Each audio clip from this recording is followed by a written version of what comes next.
आप सभी का स्वागत है एक और नई वीडियो में and I welcome to you geopolitics with Prajwal.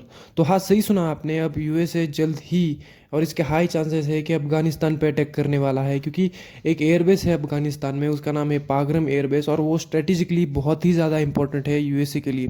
क्योंकि आप समझिए, वो इतना इम्पोर्टेंट है कि वो उससे चाइना की न्यूक्लियर प्रोग्राम, न्यूक्लियर फैसिलिटीज़ पर आप नज़र रख सकते हो, और चाइना से बहुत करीब है। और एक यूएसए की प्रेसिडेंट की एक वीडियो में सबसे पहले आप वो देखिए। We're going to leave Afghanistan, but we're going to leave it with strength and dignity. And we're going to keep Bagram, the big air base, that one of the biggest air bases in the world. We gave it to them for nothing. We're trying to get it back, by the way. Okay, that could be a little breaking news. We're trying to get it back because they need things from us. We want that base back. But one of the reasons we want the base is, as you know, it's an hour away from where China makes its nuclear weapons. So a lot of things are तो happening. जैसे Donald Trump ने कहा कि बहुत सारी चीज़ें हो रही है एंड उन्हें वो किसी भी हालत में एयरबेस चाहिए और उसे ट्राई भी कर रहे हैं, लेकिन अगर डिप्लोमेटिकली वो नहीं हुआ तो वो अटैक 100% करेंगे। क्योंकि उनकी वीडियो में उन्होंने कहा कि एक ही घंटे की दूरी पर चाइना का अपना न्यूक्लियर प्रोग्राम है, जहाँ पर उनके न्यूक्लियर वॉरहेड्स, मतलब लिटरली न्यूक्लियर मिसाइल्स रखी जाती है।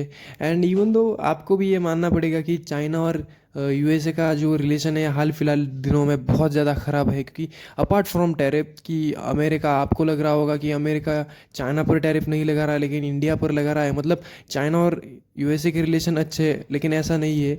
इस पे चाइना पर बहुत ज़्यादा डिपेंडेंसी है यूएसए की। क्योंकि अगर चाइना के प्रोडक्ट्स पर अगर टैरिफ लगा दिए तो उसमें इकॉनमी यूएसए की इन्फ्लेशन में जाएगी, ना कि चाइना की। एंड देखिए, अभी डोनाल्ड ट्रंप को भी कोई मुद्दा चाहिए खुद के देश में डिफेंड होने के लिए, क्योंकि उन्हें भी अपने देश में बहुत ज़्यादा क्रिटिसाइज़ किया जा रहा है, जो कि इंडिया पे टैरिफ लगाना, यूरोप के साथ, मतलब सिर्फ यूरोप इंडिया नहीं, ऑल ओवर द वर्ल्ड उन्होंने अपनी कंट्री के रिलेशन ख़राब कर दिए। तो कुछ ना कुछ उन्हें मुद्दा चाहिए, जैसे कि हर एक देश में वैसा ही होता है।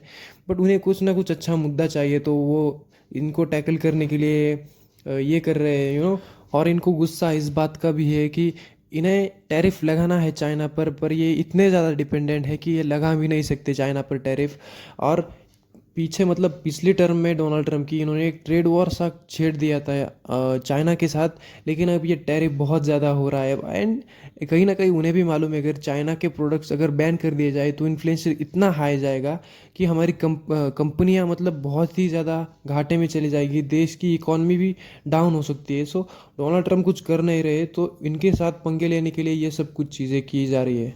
एंड इंडिया और यूएसए के रिलेशन पूरी तरह से ख़राब ना हो, इसके लिए वो बीच बीच में कहते रहते हैं कि India is my good friend PM Modi and Donald Trump is very close friend. But अब हाल ही फिलहाल में आपने देखा होगा कि ब्रिक्स में जो हुआ, इससे डोनाल्ड ट्रंप की आंखें खुल गई होगी और उन्हें लगा होगा कि इंडिया पूरी हाथ से बाहर ना चला जाए एंड चाइना के करीब ना जाए, इसीलिए वो अब चाइना को टैकल आउट कर रहे हैं और इंडिया के बारे में अच्छी चीज़ें बोल रहे हैं। लेकिन हाँ, इस पे भी अब अपडेट्स आने वाली है, तो बने रहिए चैनल में। Like share subscribe and thank you for watching.